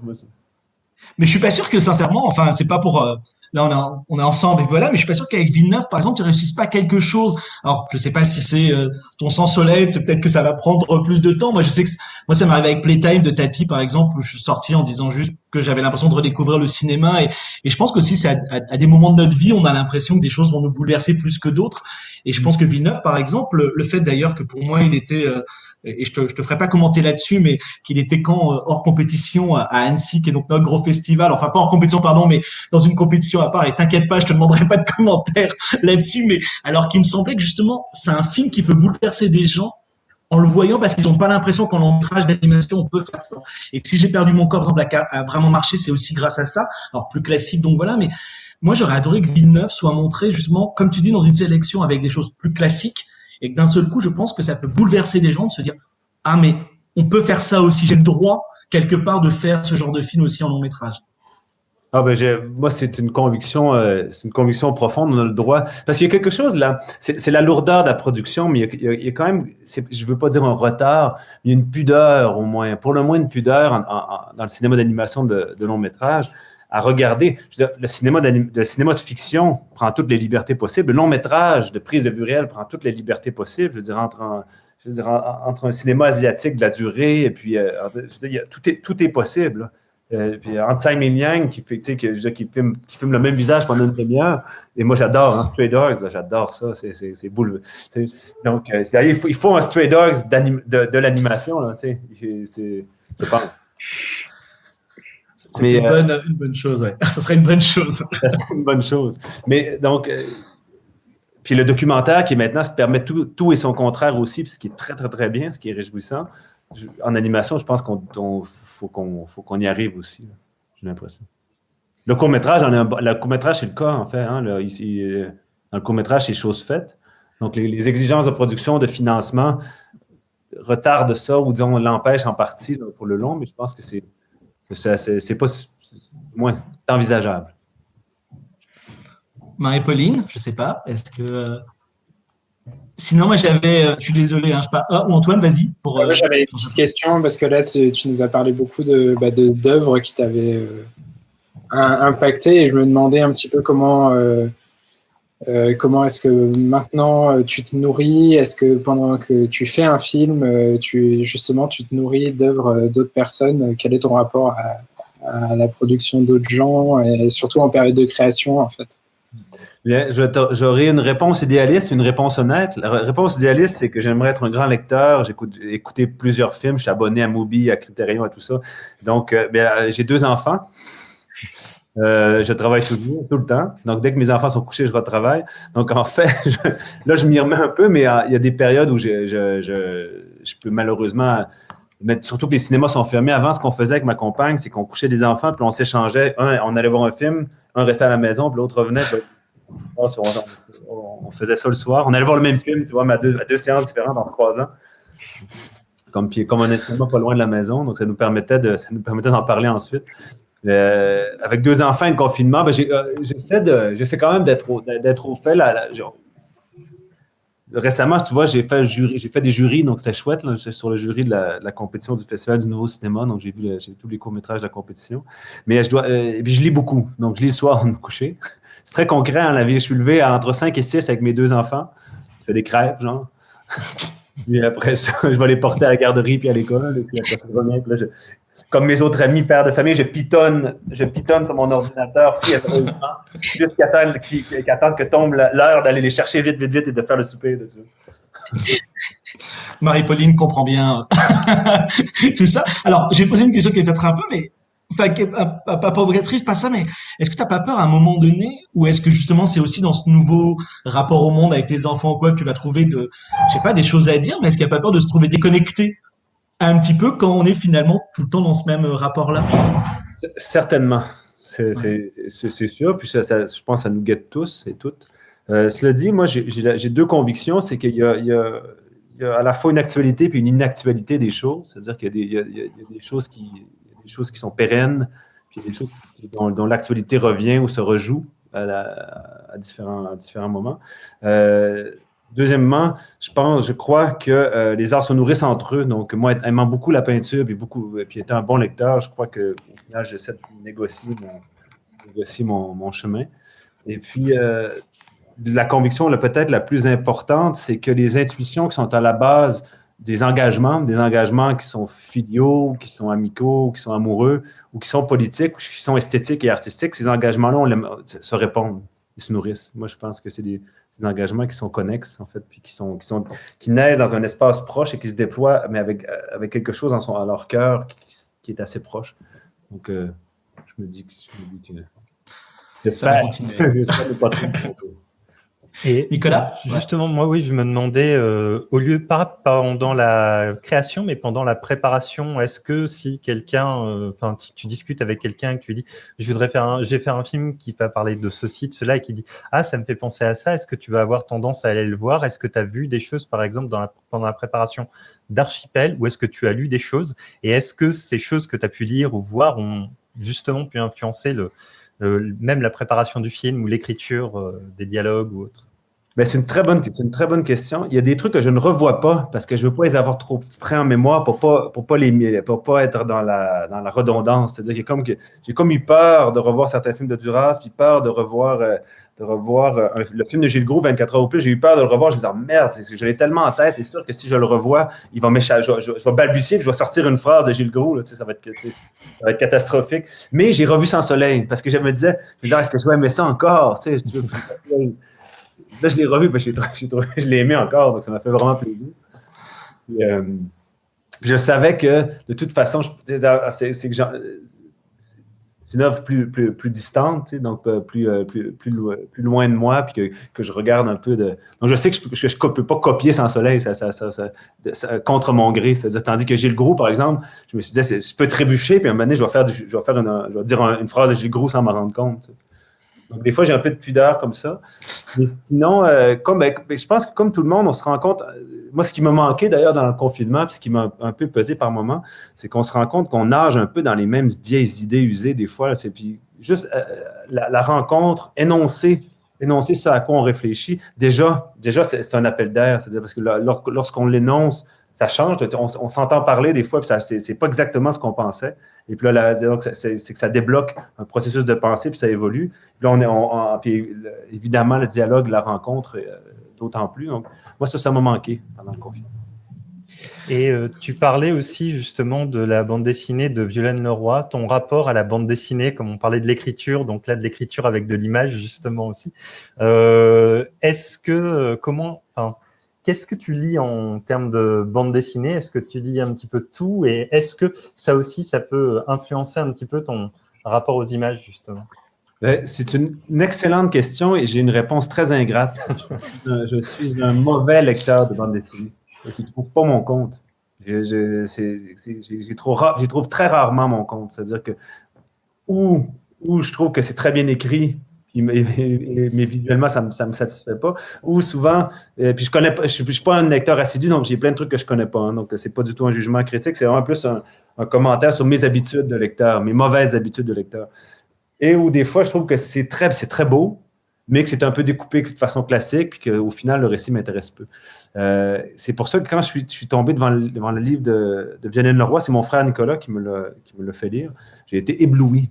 La forme est très maîtrisée, c'est très libre. Et puis c'est vraiment un livre, c'est-à-dire que tu retournes en arrière des fois, c'est-à-dire il y a quelque chose, ça j'avais pas compris, puis tu retournes en arrière, voir, comprendre. Donc c'est vraiment une forme, c'est une forme libre qui est assumée. Les dessins sont très élégants, la forme est éclatée, la mise en page, c'est vraiment, pour moi c'est vraiment un très très beau livre. Donc j'ai été soufflé et je crois que ça a été une des premières fois que j'ai eu un rapport vraiment, mais comme lecteur, là, vraiment comblé comme lecteur de bande dessinée. Cela dit, je suis un mauvais lecteur, donc il y a plein de trucs que je connais pas ou mal, et puis donc c'est pas un jugement. C'est un jugement que sur mes propres habitudes, en fait. Et tant qu'on y est, on a beaucoup parlé de Chris Marker et de Marguerite Duras, mais je pensais aussi dans les autres arts, est-ce que tu as aussi expérimenté des chocs esthétiques, je sais pas, face à des tableaux, ou est-ce qu'il y a des choses comme ça aussi qui peuvent se faire cet effet-là? Ah oui, il y en a des. Moi, je suis bon spectateur pour la peinture. Hein. J'aime beaucoup de choses. Puis comme je m'intéresse beaucoup à la peinture, je collectionne humblement, surtout des dessins, parce que je n'ai pas les moyens d'acheter des artistes québécois, québécois contemporains et historiques. Donc, il y a beaucoup de... mon dernier choc esthétique, là, j'ai d'ailleurs une petite huile d'elle chez moi que je me suis saigné à blanc pour l'acheter. Marion Achal, qui est une peintre de Montréal, une femme qui doit avoir 80 ans en ce moment, mais qui a enseigné pendant longtemps à Concordia. C'est fabuleux. Sa production récente des 20 dernières années, là, c'est vraiment puissant. C'est une peinture figurative, mais très tendue. Disons, dans l'école de Lucien Freud, disons, pour prendre un peu. Mais c'est vraiment super. J'aime beaucoup comme peintre québécois Pierre Dorion, qui fait une peinture presque photographique, mais minimalisée, qui est un rapport un peu abstrait à l'image et à la lumière, mais c'est un rendu. Puis quand on s'y attarde, ça n'a pas la froideur. Comme ça refuse la joliesse, ça semble froid. Mais quand on s'y attarde, j'ai une petite aquarelle à la maison, je la vois, je la regarde. Puis quand on s'y attarde, il y a vraiment un engagement, il y a une affection, il y a quelque chose d'intime puis de chaleureux dans son rapport à la lumière et aux espaces. Donc ça, c'est des gens que j'aime beaucoup. Évidemment, comme Québécois, c'est un lieu commun, là, parler de Riopelle, mais c'est quand même tout qu'un peintre. C'est Jean-Paul Riopelle, là, c'est vraiment tout qu'un peintre. Hein. Il y a ses œuvres spectaculaires, mais il y a eu quand même sur 25 ans là, vraiment, vraiment des très, très belles choses. Bon, donc c'est un peu un lieu commun, là, mais il n'en demeure pas moins que... Puis j'aime plein de trucs. Je suis vraiment... je pourrais t'en parler. Antoine, tu voulais dire? Moi, sinon, j'avais. Ouais, vas-y, Antoine. C'était c'était sur l'adaptation de la bande dessinée où je me demandais justement si tu avais contacté l'autrice et si tu avais eu des échanges avec elle ou si justement pas du tout pour conserver quelque chose je sais pas, de brut dans le ressenti de l'œuvre. Ah non, au contraire, je lui ai demandé la permission. Je lui ai demandé la permission, puis c'était avec elle que j'ai d'abord approché pour lui demander de la permission, puis ensuite j'ai négocié avec l'éditeur, mais c'était vraiment... parce que tu vois que c'est vraiment une somme, là, c'est un livre qui a pris 6 ans à fabriquer, il y a quelque chose, je crois, très intime. Je ne voudrais pas rentrer avec mes grosses pattes là-dedans sans au moins m'annoncer. Ça, demander la permission et puis savoir aussi si mes instructions étaient justes, puis si elle, qui a fait vraiment, vraiment un très, très beau livre, était à l'aise avec les miennes, en fait, avec mes intuitions, puis ma lecture de son travail. Et puis, aussi, c'est un cadeau pour un cinéaste d'animation, là, avoir autant d'images dès le départ, c'est fou. C'est fou, là, mon dossier de demande en scénarisation que je viens de déposer, là, il est illustré, là, c'est fabuleux. Et du coup, tu l'associes à l'écriture du film ou vous avez convenu que... Je ne souhaitais pas et elle ne le souhaitait pas non plus. Parce que pour elle, c'est de l'histoire ancienne, elle le fait. Et pour moi, je sais que je veux essayer des trucs, puis dans mon processus d'écriture, je veux avancer, puis pouvoir reculer, puis diverger un peu. Puis j'ai envie que ça... Après ça, dans nos échanges, j'ai bien compris, je vais revenir un peu en arrière. Ce qui m'a passionné dans ce livre-là, c'est que visuellement, c'est très proche de ce que j'aime, mais que je n'aurais jamais raconté cette histoire-là. Jamais. Et alors, ça m'a vraiment frappé. Je me disais, mais c'est superbe, c'est vraiment beau, c'est vraiment proche de moi. Je dis, super, j'aime vraiment ça. Et puis, mais j'étais surpris qu'on me raconte une telle histoire, un tel récit, puis de cette façon-là. Donc, j'étais vraiment très surpris. C'est vraiment, c'est de là qu'est né le désir. Et puis, ces intuitions à elle, qui n'étaient pas exactement ma lecture de son travail, vont au final beaucoup nourrir l'écriture du scénario. Il y a quelque chose je trouve on est pudique, elle et moi, pas aux mêmes endroits. Et on est lyrique, elle et moi, pas aux mêmes endroits. Et donc, je pense que j'essaie de réfléchir à récupérer sa pudeur et son lyrisme, et à les combiner au mien, autant que faire. Ces deux beaux mots, on t'a déjà pris beaucoup de ton temps déjà, merci de nous donner autant de temps alors que tu nous l'as dit, tes journées sont très carrées et tout. À perdre le confinement, je suis ravi. Là. On se parle beaucoup. Hein. Et ben nous aussi, en plus, donc ça nous fait vraiment plaisir. Et je me dis, on a fait tout le tour des arts. Et là, j'ai réécouté. Ça y est, je l'avais mis parce que j'avais oublié le nom. J'ai vu le loup, le renard et le lion. Ce fameux concert avec Gilles Vigneault, Félix Leclerc, etc.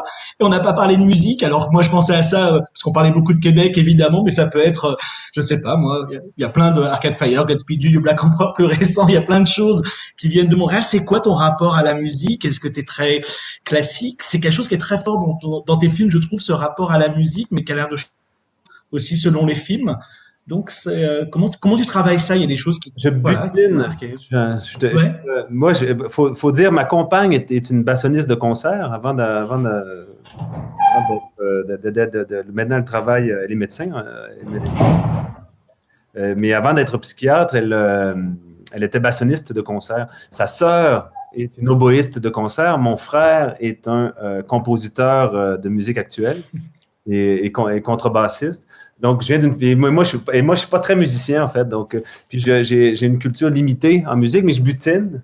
Et je m'y intéresse un peu comme je m'intéresse avec les moyens qui sont les miens.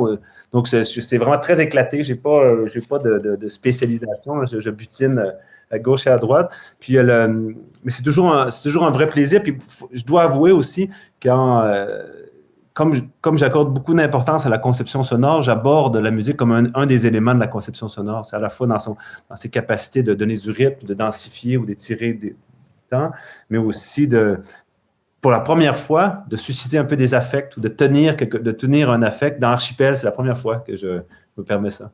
Volontairement, là. Je veux dire, en me disant que ça y est, je le tiens un petit peu, là. Non, mais c'est intéressant parce que quand je reparlais de J'ai vu le Lorena, c'est-à-dire que, et notamment au Québec, il y a pas mal, nous, en France, on a entendu pas mal de ces chanteurs, voilà, qui amenaient une parole du Québec, on va dire, d'un certain Québec.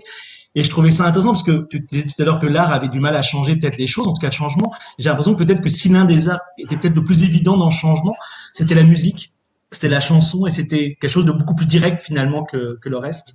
Mais pour revenir, je ne crois pas que l'art ne peut pas changer les choses, mais l'art militant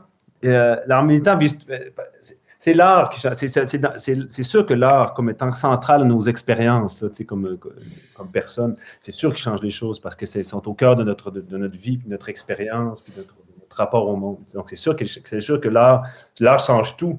Mais en même temps, c'est pas dans un rapport d'exactitude. Je ne crois pas. Vigneault, que moi j'aime vraiment beaucoup, beaucoup Gilles Vigneault, parce que je trouve qu'il m'émeut. C'est un homme droit comme un piquet, qui a toujours gardé, encore sur ses vieux jours maintenant, il est très je l'aime beaucoup.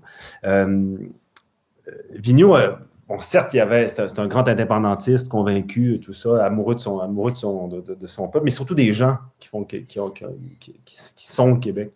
Et puis, cet amour-là est visible dans toutes ses chansons, mais c'est pas juste de ça qu'il parlait, c'est-à-dire que c'est une forme, c'est une parole, c'est un lyrisme, donc, je pense que quand je disais que l'art était l'art qui fait de la politique, c'est pas toujours heureux, même si c'est parfois nécessaire, mais l'art est nécessairement dans le politique, est nécessairement participe aux politiques, ça c'est sûr et certain.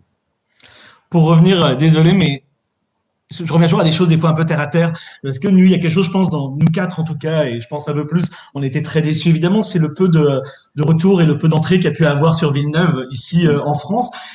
Toi, comment tu vis ça en artiste? Est-ce que tu te dis je regarde ou non, c'est pas grave, de toute façon il faut que je fonce comme tu disais, ou quand même se dire ah ben je fais ces films-là, le film est passé à Venise, il y a quand même une bonne visibilité. Comment tu vis ce rapport qu'il n'y a pas dans le court-métrage, évidemment, qui est complètement différent? Ouais, c'est un rapport double, puis assez paradoxal, c'est qu'on a besoin. On fait du cinéma. Bon, moi, évidemment, je veux que le plus de gens possible le voient. Là. On fait des films pour qu'ils soient vus. Là. Je vous mentirais. Mais d'un autre côté, dans l'économie du cinéma d'auteur, disons, nous, on a besoin de financement public. Donc, il nous faut du public, il nous faut des sélections en festival, il nous faut de la visibilité pour que le film existe. Moi, je suis convaincu que chaque film a son degré d'existence. C'est-à-dire que c'est pas tous les films qui peuvent aspirer au même degré de visibilité, sans égard à leur qualité d'ailleurs, hein, parce que c'est pas par exemple, la fiction est très visible, tandis que le documentaire, aussi extraordinaire soit-il, ne le demeure souvent que très, très peu. Donc, pour moi, c'est pas lié du tout à la qualité des œuvres. Donc, moi, je me dis, à la fois, c'est décevant, puis à la fois, le film a une belle presse en France. Il a rejoint un public très restreint, mais quelques personnes que ça leur a plu. Même chose au Québec. Hein, donc, je me dis, moi, je persévère. Puis, mais surtout, moi, je veux que je regarde pas trop en arrière, il faut que les films existent. Après ça, il faut qu'il y en ait un prochain. Et puis, évidemment, j'aurais souhaité que ça soit plus diffusé de façon plus vaste et que plus de gens se déplacent, mais c'est un peu hors de notre contrôle. Puis c'est des objets aussi délicats, là, quand même. Donc je sais pas comment on ferait, en fait, pour attirer plein de gens dans les salles. Je sais pas. J'ai pas d'idée. Marie-Pauline voulait mettre pour ton prochain film une grande bannière devant chez elle pour mettre à les voir. On se demandait ce qu'il fallait faire et de se poser des questions comme ça. Non, mais c'est une vraie question parce que je pense que, et dans Bulle de rêve et chacun, parce qu'on est dans différents médias, c'est vraiment cette problématique de dire qu'on a toujours l'impression que les gens veulent un certain style d'animation et dès qu'on leur propose autre chose qui est pourtant passionnant, ils ont du mal. Même les gens de l'animation, finalement du mal à se déplacer. Je sais qu'Antoine, tu avais fait un petit sondage ou quoi, et Villeneuve, par exemple, plein de gens dans le monde de l'animation, on ne sait même pas que c'était sorti, on ne sait pas, ou on voit un truc un peu différent. Ah, voilà, ça nous attire moins, on va dire, et c'est vrai que c'est une vraie complexité qu'on a en long métrage d'animation. Ouais, puis c'est une responsabilité aussi qui revient aux réalisateurs, aux producteurs, puis aux diffuseurs. Là. Il faut réfléchir aux conditions d'existence. C'est pas facile, hein? C'est parce que en ligne, on est tout aussi invisible. La réalité, c'est que les habitudes de visionnement en ligne font que les films plus discrets demeurent tout à fait invisibles. Quand on regarde les chiffres, ça doit être la même chose en France, mais quand on regarde les chiffres de vente sur les plateformes en ligne, sur iTunes, tout ça, c'est famélique. À part pour quelques trucs très visibles. Donc, nous, on cherche encore pour le prochain Archipel qui est plus expérimental, ça dit peut-être plus séduisant parce qu'il est plus chaleureux, plus éclaté, plus coloré, mais quand même très plus expérimental, plus fragmentaire. On cherche la bonne façon de le faire valoir et puis on ne le sait pas encore exactement. Et est-ce qu'il n'y a pas des plateformes pour ces types de films? Tu parlais de Mubi, par exemple, tout à l'heure. Mais Mubi, c'est super, mais ils achètent, dans le cinéma mondial, ils font leur premiere, le Mubi premiere ou Mubi releases, je pense. C'est Mubi, quand ils sortent un film, ils en sortent quelques-uns par année, là, c'est très, très peu. Et puis, c'est souvent des, ils ont sorti le dernier Pablo Larraín qui était à Venise, c'est quand même c'est un gros morceau, là. Donc, puis on est nombreux j'adorerais ça, moi, quand va être un Mubi releases. Mais je sais que c'est hors de mon contrôle.